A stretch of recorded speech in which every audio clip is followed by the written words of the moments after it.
Ready, Katie? Yes, I am. All right, very good. Hold on one sec. Sure. All right, welcome to the member call on life and death design. Congratulations on your book, Katie, published by Rosenfeld Media not too long ago. In the chat, I already shared an example of life and death design at the Bay Harbor area in Aarhus. But let me hand it over to you and tell us more about this instruction manual that you've written. Very good. Well, again, thank you so much for bringing me out. I'm pleased for a chance to talk with so many great designers across the pond. I always like to start my presentations with a story. And today I've got one about a guy you may have heard of. He's very famous in the States, Neil Armstrong. You've probably heard of him. He's the first guy who took those first steps on the moon. But 20 years before he took those steps, he was a hotshot fighter pilot in the US Navy. Just look at that baby face. I love that photo. And so Armstrong flew an F-9F Panther fighter jet in the Korean War in the 1950s. And he is out on a mission and in the midst of this deadly dogfight when half of his right wing gets cut off by an anti-aircraft cable. So through some truly spectacular flying, he is able to keep his plane in the air. But it's only by maintaining a high rate of speed. If he slows down at all, he's going to go into a horizontal spin. So that means that he can't land his plane. So he and his commander are talking out, and they decide what he's going to do is he's going to fly back towards the US base, eject out over the base, and just basically let his plane crash into the ocean. It's a good plan. The thing is that Armstrong had only had basic training in the ejection procedures for the plane that he was flying at that moment. So while he is in the air driving a busted plane through enemy territory, he actually pulls out the plane manual and reviews the instructions for the ejection procedures. I can't even believe this, but by God, he pulled it off. So this is actually a picture taken of Armstrong in a rice paddy just outside of the US base, just after he had parachuted into the camp. He's actually holding the D-ring from his parachute there in the picture. This is such an insane story to me that in the midst of flying this one-winged plane, he has the chill required to pull out the plane's manual and read the instructions. So after hearing this story, as a designer who researches designs for stressful situations, I had to know, what did those instructions look like? What were the design of them? It took a little digging, but I was actually finally able to get my hands on a manual. And this is the page. It's actually extremely well done when it comes to designing for a crisis. First, there is this singular linear line of instructions that goes down this page with that very clear starting point of reduce airspeed and then the numbers taking you down the page. It's got a lot of just really short words and short phrases, common words, and it uses a nice mix of images and words so that they're kind of playing off of each other. And then it's got this really disciplined use of color. You know, it's back in the 50s, so it's this 2-color printing. But they use that red really specifically to draw your eye to the important parts of each individual little illustration along the instructions. It's really an excellent piece of graphic design. There's so much to learn from pieces like this for anyone who designs for users under stress.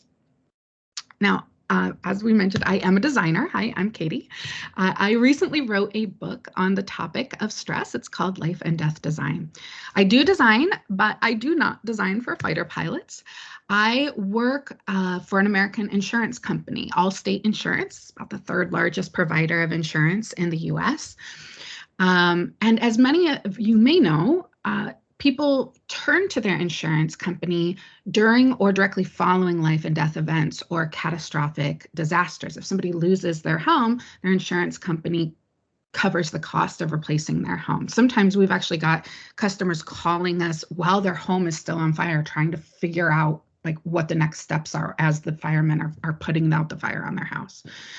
So as a designer, I really feel the weight of responsibility to create processes and services that support people on what very well may be the worst day of their life. And through 3 years of research, what I found was critical to designing for these moments was understanding one thing: stress.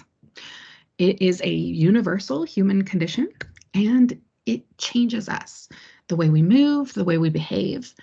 Stress strips away our rationality and our civility, while at the same time, it connects us to each other, to our primal core, our physicality, our emotions, and it really connects us to our intuition. Perhaps most importantly, it changes the choices we make in the moment. So if you or your team are routinely designing for humans under stress, or even if you are humans under extreme stress, it's essential to understand this very human condition.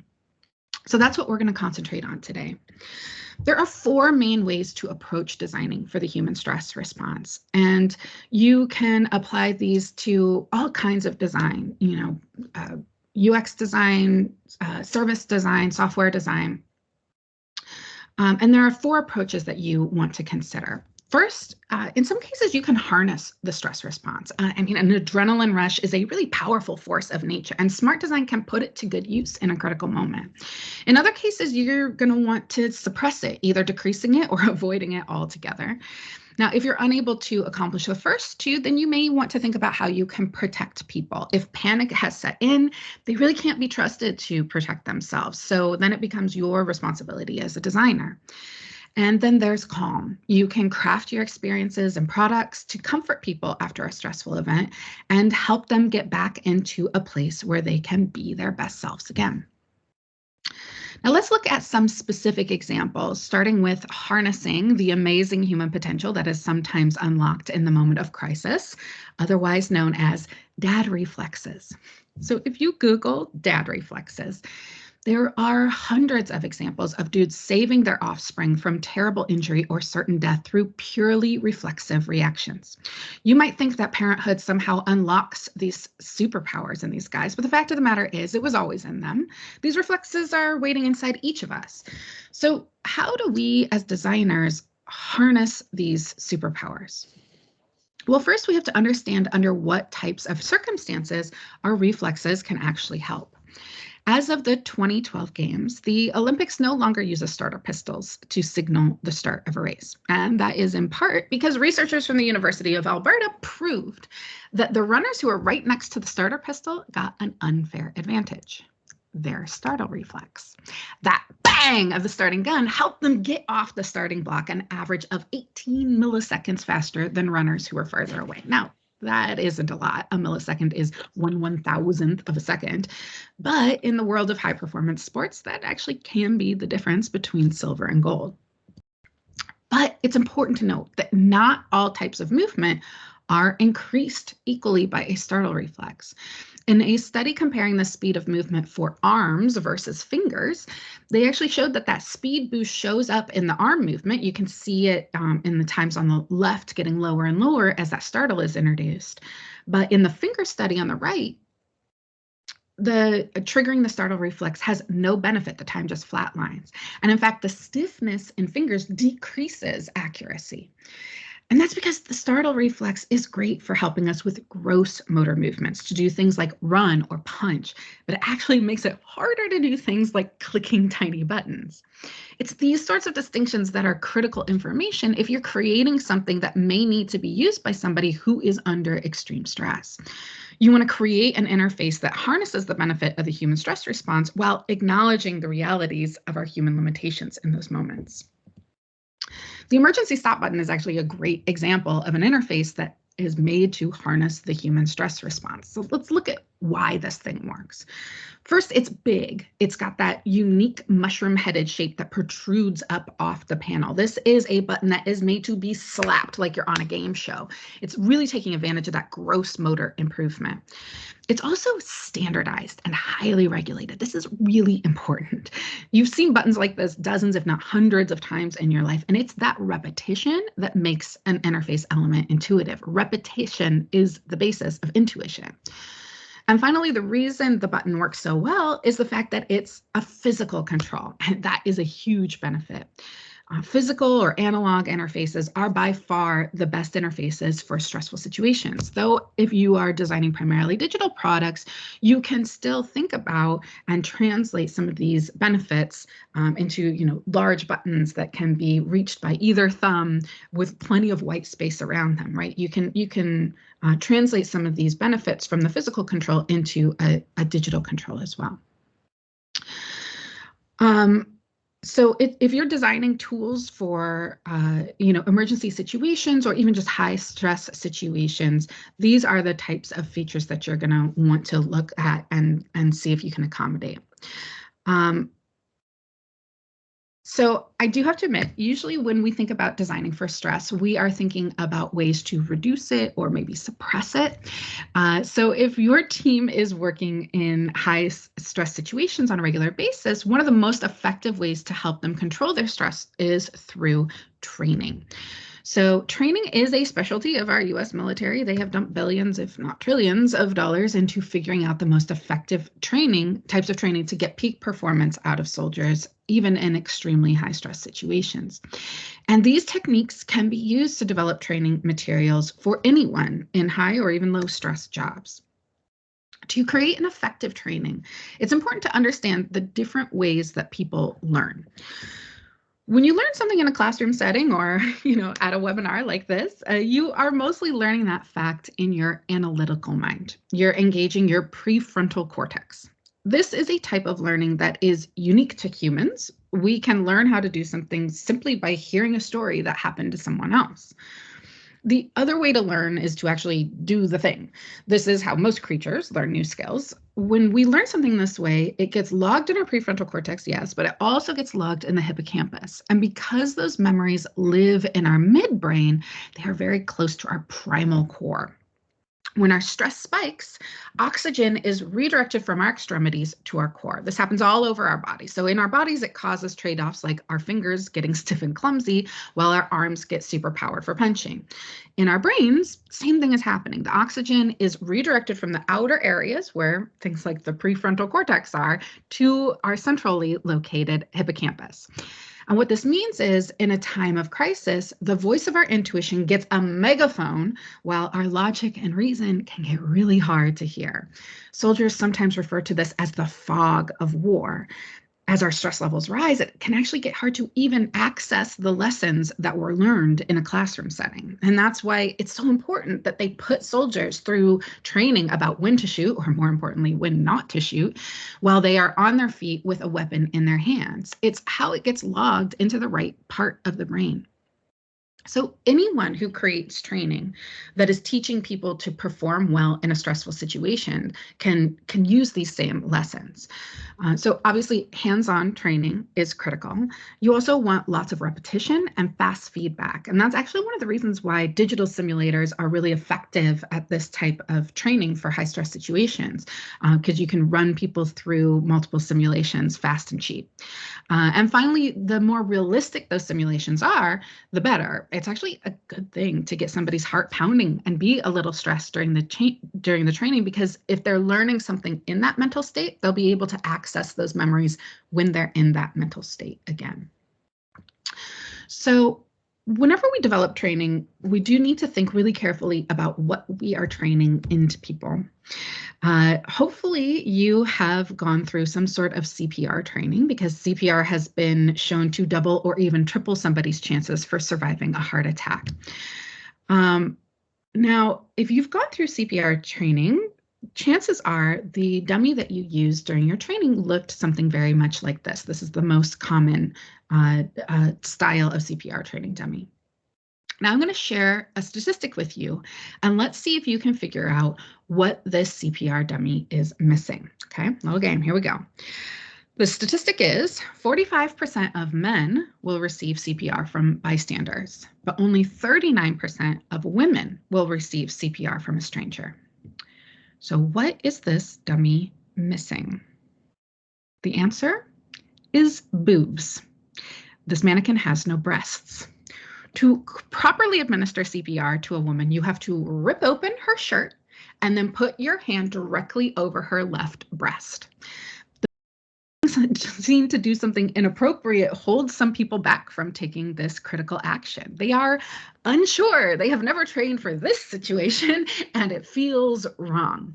Of course, that is their intuitive brain at work. If we think about it logically, of course, we would know that a woman would rather live than have her modesty protected. But in that moment, when she falls to the ground, it is not logic and reason at the forefront. It is intuition, and it feels wrong. And so they hesitate, they freeze. So to tackle this problem, the creative team at Joan, working with a group called the United State of Women, developed Mannequin. It is a low-cost wrap that can be easily added to a flat-chested CPR dummy. This gives trainees a chance to learn proper technique, get over their discomfort, and be empowered to save more women's lives.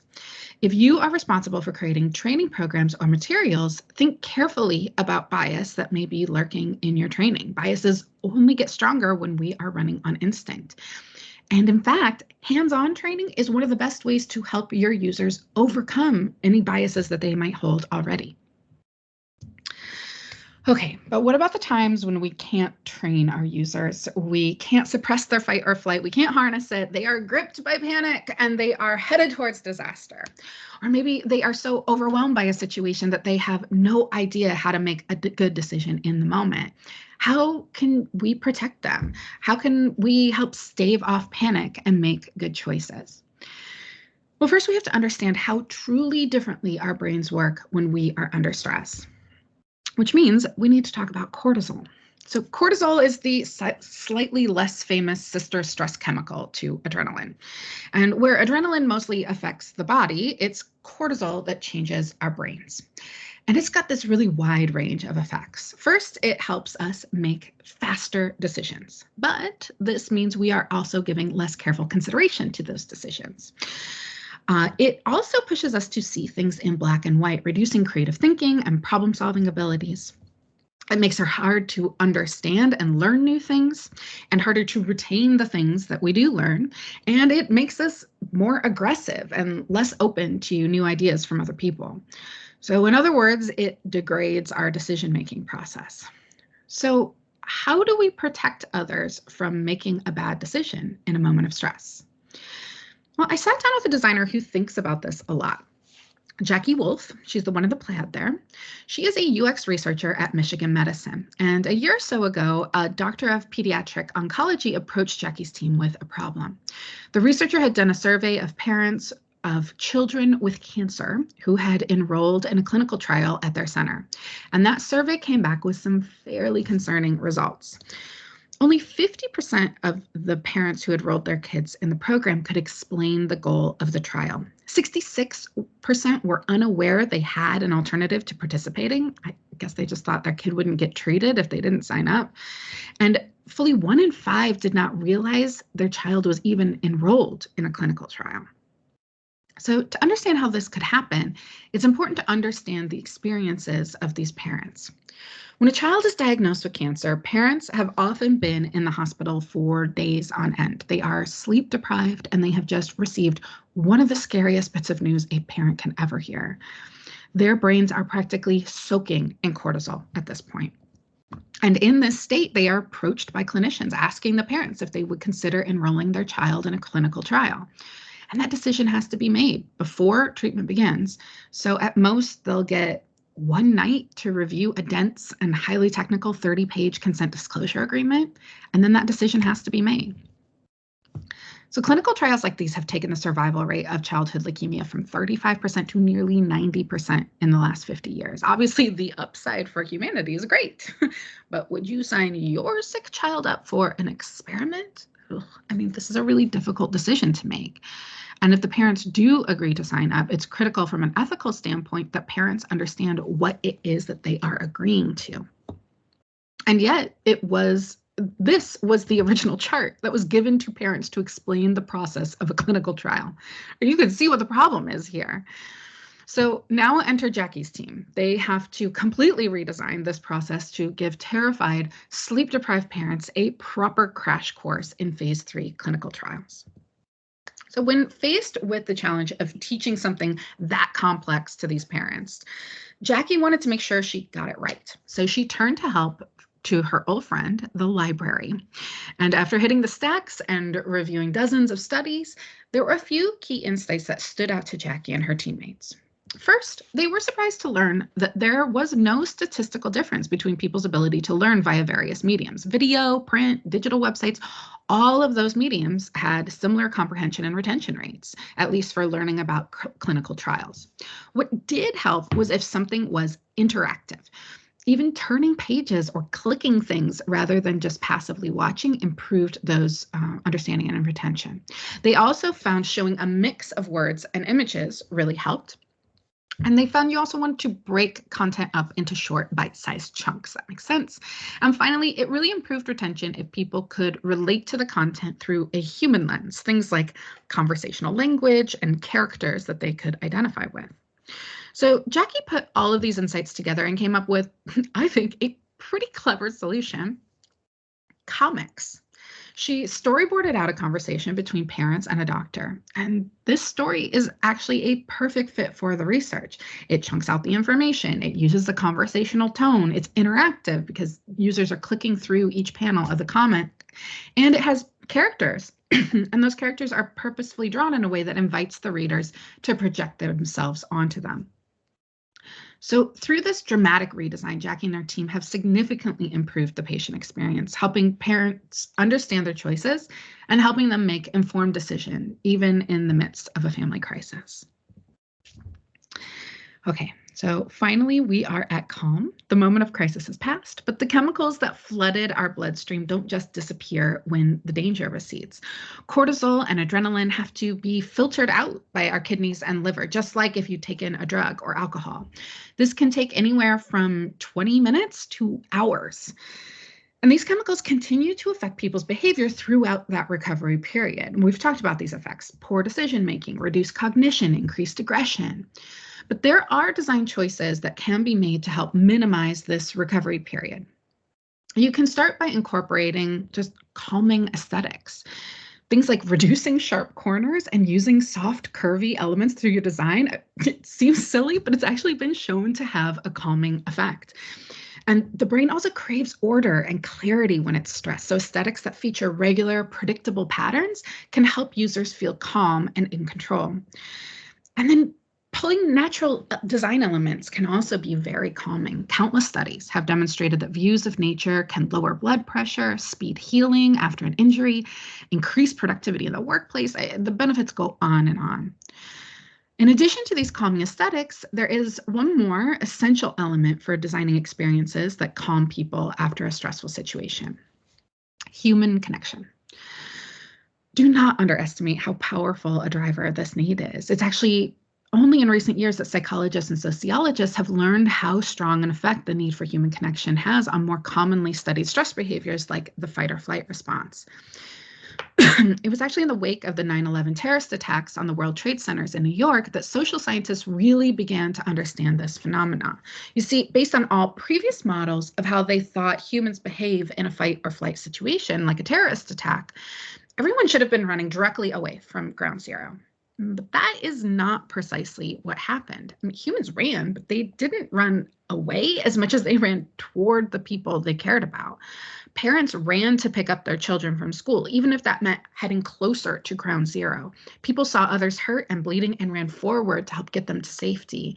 And coworkers who needed to evacuate the building took the time to gather everyone in their team together before heading down the stairs as a group. And once they started looking for it, researchers saw this behavior over and over in tornadoes and hurricanes and floods and fires and disasters around the world across cultures. Our human instincts drive us to group up, to help where we can, and only then do we flee from danger. And this togetherness actually helps humans process stress. In studies of children who experienced terrible things during the Blitz in World War II, researchers found that the children that had stayed with their parents in London had much lower rates of PTSD than the children who had been sent to live in the country with distant relatives during the war. And the same is true of soldiers all the way up through modern day wars. They have significantly better mental resilience when they experience trauma with their unit instead of isolated and alone. Human contact in a time of stress both calms us and makes us mentally stronger. So when we design processes and services, we have to understand how powerful this drive for human connection is. When people reach a certain stress level, they will not read the website or chat with a bot. They will call. And the best thing that we can do to calm them in that moment is to answer. Give them that human connection that they crave. Now, I understand not all, call center resources aren't infinite. So that means carefully prioritizing human-to-human support. To get the most bang for your buck, think about the moments that meet these two criteria. First, look for times when somebody is doing something that is high stakes, typically where a mistake will cost a lot of money or be dangerous, and also something that is a low confidence activity, something they don't do very often, or it's complicated where there's a lot of uncertainty if they are doing it right. So in my world at Allstate, the primary example is filing an insurance claim. The customer just had an accident. They're feeling particularly stressed. They've never filed a claim before, and they're worried about losing their payout if they mess it up. They want that human connection, and we prioritize our call center staffing to reflect that need. So designing for humans in crisis situations is not easy, but if we craft our experiences carefully and mindfully, we can be there for people in the moments when they need us most. We can protect them, we can calm them, and we can harness the potential inside them, helping them to do truly amazing things. Thank you. Katie. You did it right on time. Good. Oh, yeah. 89. Amazing. Very, very good. Thanks for all the stories. Much appreciated. The book came out in December. Yep. It's your first book, right? It is. So how is life as a published author now, 2 months in? It's good. I'm getting lots of opportunities to meet new people and to do talks just like this. So I've been having a ball with it. Absolutely. Does anybody have any final quick question? I will send these slides if that's okay with you, Katie. Yes. The blog post, do reach out, continue the conversation. There you go. Sources and additional reading. Yeah, feel free to take a screenshot of that one. I know lots of designers are also big nerds, research nerds. So these are some of my favorite resources that inform the talk in the book. Bingo. Thank you, Katie. Really appreciate it. We'll stay in touch. Look forward to reading the book, and I'll write up the notes and share it with everybody. Thank you for joining. Yeah. Reach out on LinkedIn. If anybody wants to connect, I'd be happy to do so and continue the conversation. Thanks so much, everybody. Very good. Thank you, Katie. All right. Bye.